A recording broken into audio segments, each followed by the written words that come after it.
What's going on, YouTube? Thomas L here. Tomorrow, I'm seeing the new film Puppet Master: Little Reach, which is like a new Puppet Master movies. There's been like lots of other interesting Puppet Master movies, but this Puppet Master, from what I've heard, looks like the most messed up movie you'll see. And not top it off, next week I'm seeing the Happy Time Murders, which features puppets cursing and all that. These puppet movies are not for the kiddos, by the way. So, I decided to do my top 10 favorite puppet related movies, like either movies that's about puppets or at least with puppets.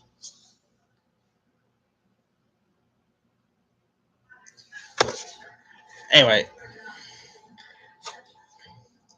with that being said, here are my top 10 favorite puppet movies.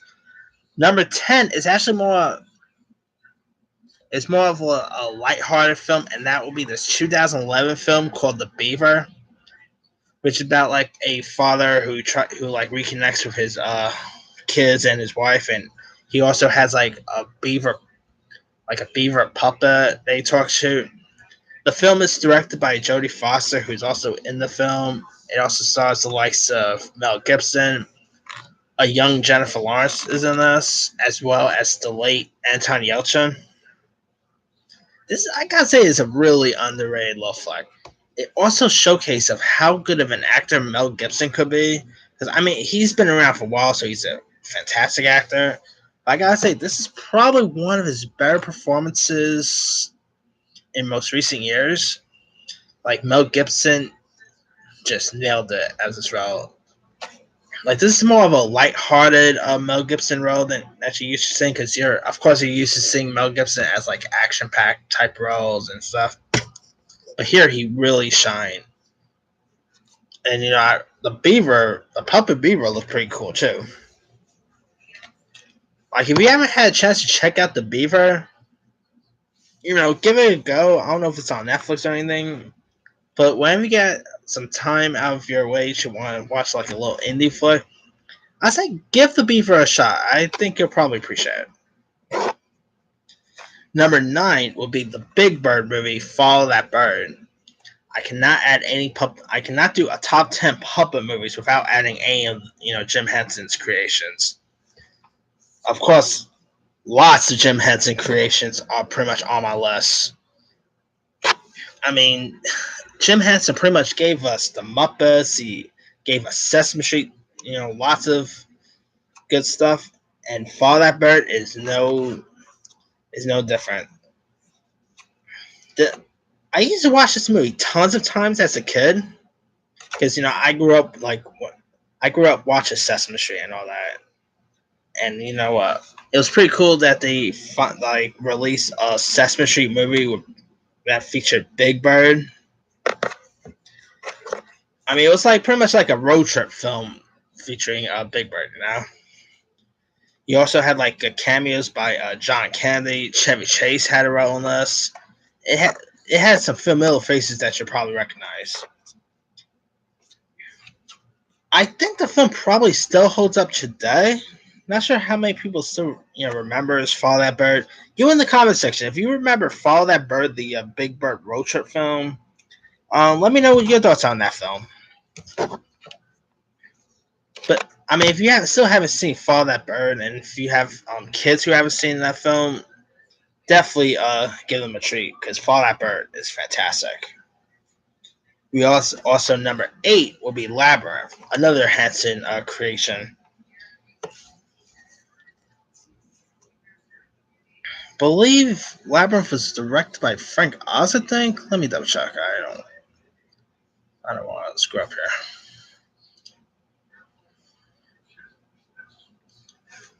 And of course, it had the late great David Bowie. I mean, this was the peak of David Bowie's career. David was really good in this. You also had Jim Henson's son, Brian Henson, who also directs Happy Time Murders, which comes out next week. He voiced like the Goblin King. This film also had like a young Jennifer Connelly. really fantastic film. Oh no, it was directed by Jim Henson. And Henson, of course, did a really fantastic job. Like I really liked the Muppets, like the lots of the puppets that was used. Because remember, this was the '80s, so not really much like this is all you had to do involved with special effects. Like there wasn't big like any big special stuff like they didn't have like cameras as we have today, so they did not really make the film like the characters look realistic. I mean, if the movie that came out today, oh boys, with today's technology, Labyrinth will actually look even awesome. Not that it wasn't awesome before, but definitely, if you like, Labyrinth came out in 1986. The movie actually still holds up today, I believe. Like, if you ask people, like if you talk about Labyrinth, I think a lot of people will know what you're talking about. Of course, R.I.P. David Bowie. He was a terrific music artist. Of course, he was good in Labyrinth. Like, R.I.P. Man. All right, number 7 will be Little Shop of Horror. Now, this is the film that's directed by Frank Oz. Like, yeah.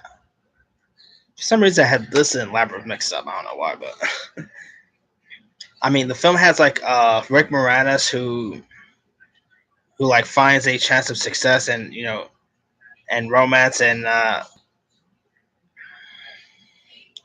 also grows a giant plant. Like the plant in this, oh man, looked awesome. I also love the music. Like I could listen to this music left and right. I actually recently rewatched the film in theaters back in October. Love that experience because of course I wasn't born in the '80s. So I never saw Little Shop of Horrors in theaters. So it was nice to see Little Shop of Horrors on the big screen. I mean, also I still love the music. Little Shop of Horrors. I'm not gonna sing. Okay. Definitely, I mean, Little Shop of Horrors is a good musical. It has great acting in it. Like Rick Moranis was the top of the game in the '80s and '90s. God, I wish that guy would make a comeback. Anyway, like the film also had like Ellie Green. It also had like a cameos by Steve Martin. I believe Bill Murray had a cameo in this. Let me see who else was in this. It has a lot of cameos. I can't remember from the top of my head. Tisha Campbell Martin way before Martin was in this. You also had Jim Belushi, John Candy, for guests. Whew. List of interesting castmates.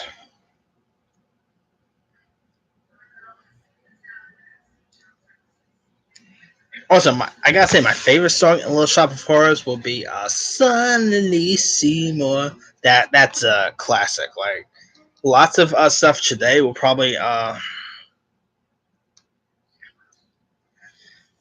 recognize what film that's from. Like that song has been played like times and time. Like it was played.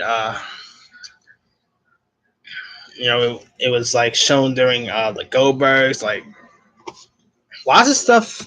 From shows and movies that spoofed us are probably like lots of shows and movies have spoofed Little Shop of Horrors a couple times.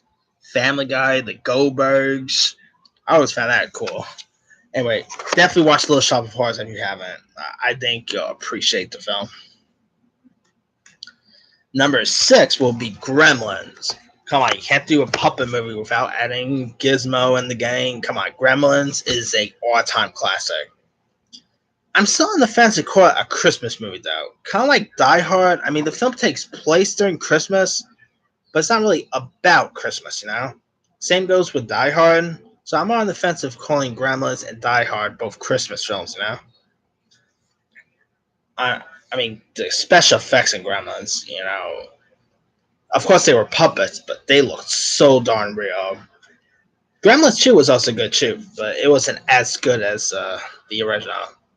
And Guess who was the voice of Gizmo, by the way?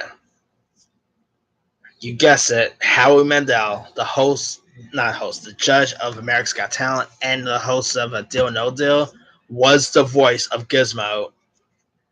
Like I literally couldn't believe it when I first saw on IMDb. I was like, wait, Howie Mandel was Gizmo? That was still mind blowing when I first heard that. I also heard like they're supposed to do a reboot or like a sequel or some sort of Gremlins. I'd be down to see a new Gremlins today. Like see what Gremlins will look like in modern times. I'm all for it. But definitely, if you still haven't seen Gremlins by now, watch it. I believe it's PG, but man, it looks like it should have been PG-13 at least, because the movie is like will really scare you. Definitely watch Gremlins. I think you'll get a kick out of it.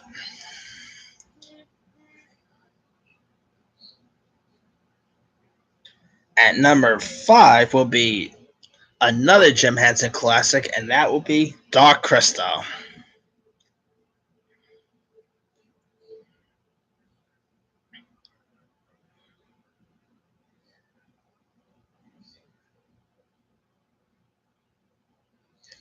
Like Dark Crystal is a classic.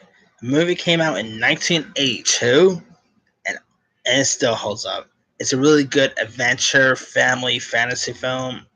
It was directed by both Jim Henson and Frank Oz, who both had a good relationship back in the days. Jim Henson and Frank Oz were both in the film as well. Got some of the voices, like the voice cast who voiced some of the Muppets in this.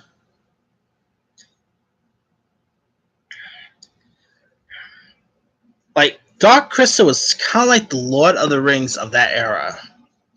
It was a really good fancy adventure film. I'll also be down to see it like another Dark Crystal. I heard that Netflix like developing a Dark Crystal, like some Dark Crystal thing. But I'm all for to see another Dark Crystal. It's a classic. Like watch Dark Crystal if you haven't. I think you get a kick out of it.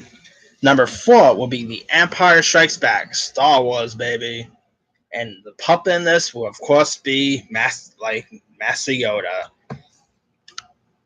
I mean, the whole film is not about Yoda, but you cannot do a movie like a top 10 puppet related movie without adding Yoda. Come on. Yoda is pretty much iconic. He's, of course, voiced by Frank Oz. I mean, pretty much lots of Frank Oz stuff is in my top 10. Because, I mean, Frank Oz directed lots of these. You know, he was provide the voice of Miss Piggy. Frank Oz is pretty iconic with his own rights. Oh, I freaking love that guy. Definitely Empire Strikes Back will be number 4. And I really spoiler for the Last Jedi, by the way. I'm gonna throw down a spoiler. I think it was Last Jedi or Solo. I can't remember, but anyway, I really loved seeing Yoda back in the Last Jedi. Yeah, it was the Last Jedi. All right. I thought that was really darn cool. But anyway, back to the top 10.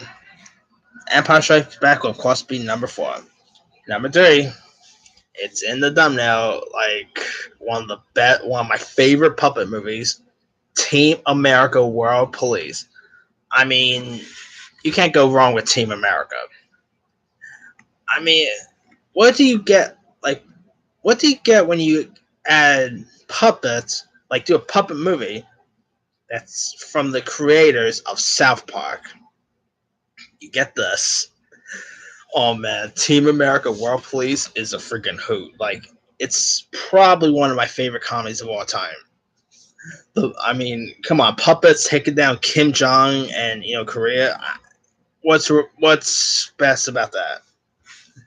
Of course, it has the voice of Trey Parker and Matt Stone, who also direct the film, and of course they're best known, as the creators and stars of South Park. And the stuff in this movie, you would not believe each other, like probably wouldn't even see each other. I mean, come on, it has puppet sex in it. That's right, puppet sex. It has like puppets doing really raunchy stuff. I don't want to get into too much details.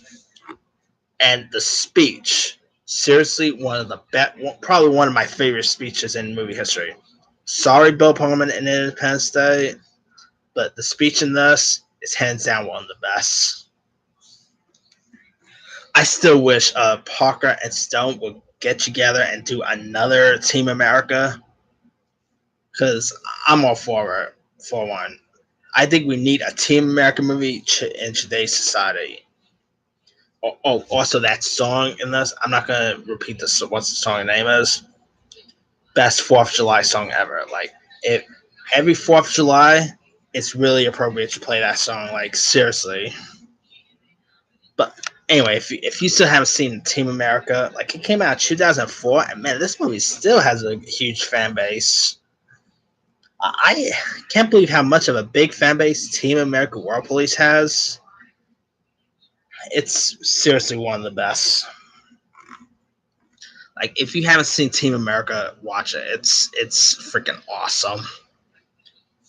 Number 2, you can't have a puppet movie without the Muppets, and that is number 2, the Muppet movie. I could have gone with any Muppet films. I could have gone with the 2011 one with Jason Segel. I could have gone with maybe a Muppets Christmas Carol, any other Muppet movie. But I'm going to choose the classic trip Muppet film. Of course, it had like your favorite characters like Kermit the Frog, Miss Piggy, Fozzie Bear, and, lots of the iconic characters. The film also had like lots of support, like cameos you'll probably recognize. Orson Welles is in the Muppet movie. Who else was in that? Need to check.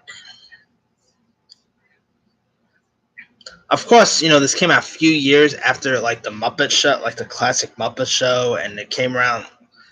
I mean, it was on the heels of Sesame Street, because Sesame Street was still on the air at the time, and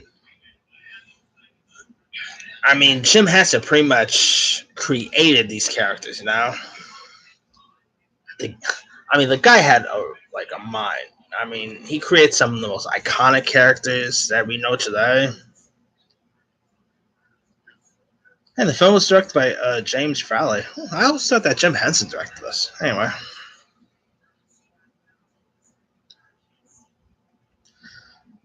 I mean, some of the cameos in this included like Orson Welles, Mel Brooks, Dom DeLuise.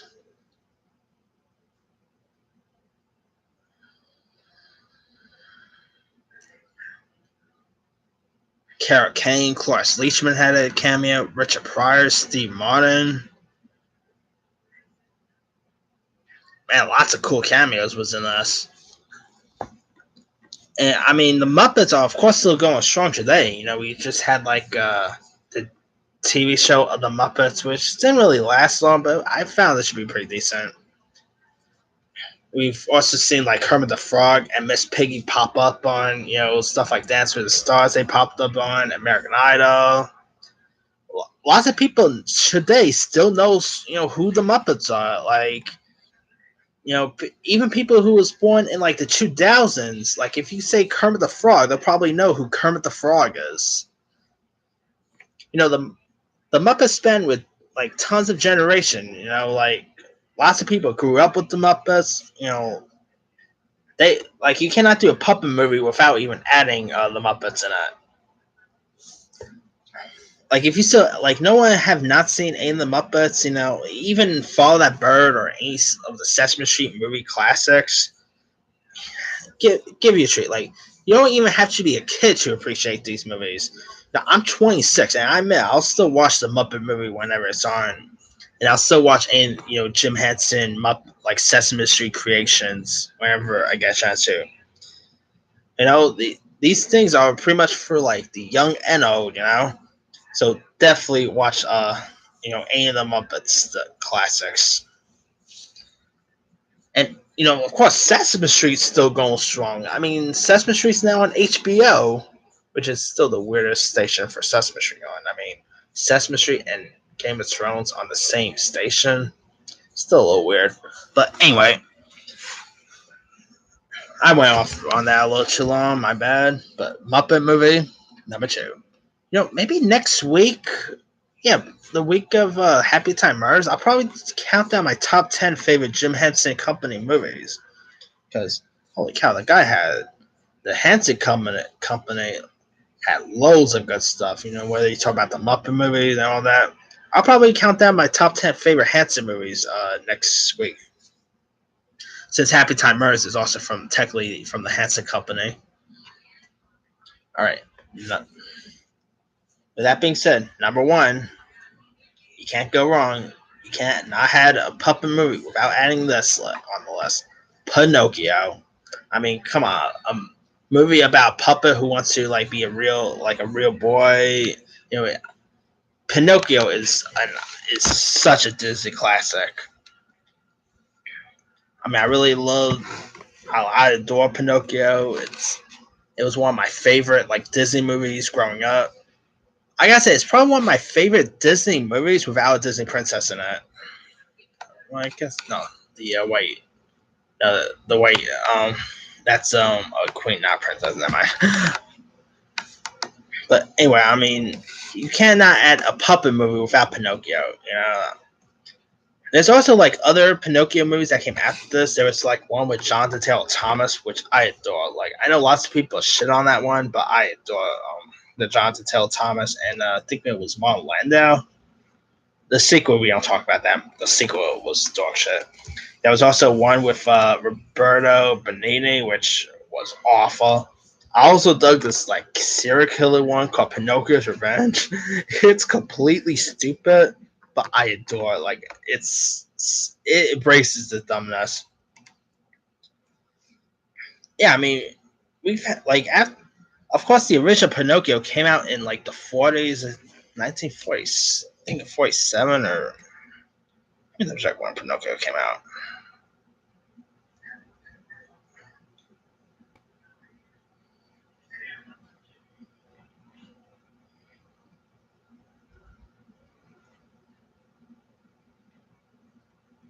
Oh, it came out in 1940. Wow, that movie is really Yeah, it came out in 1940, and I think the movie still holds up.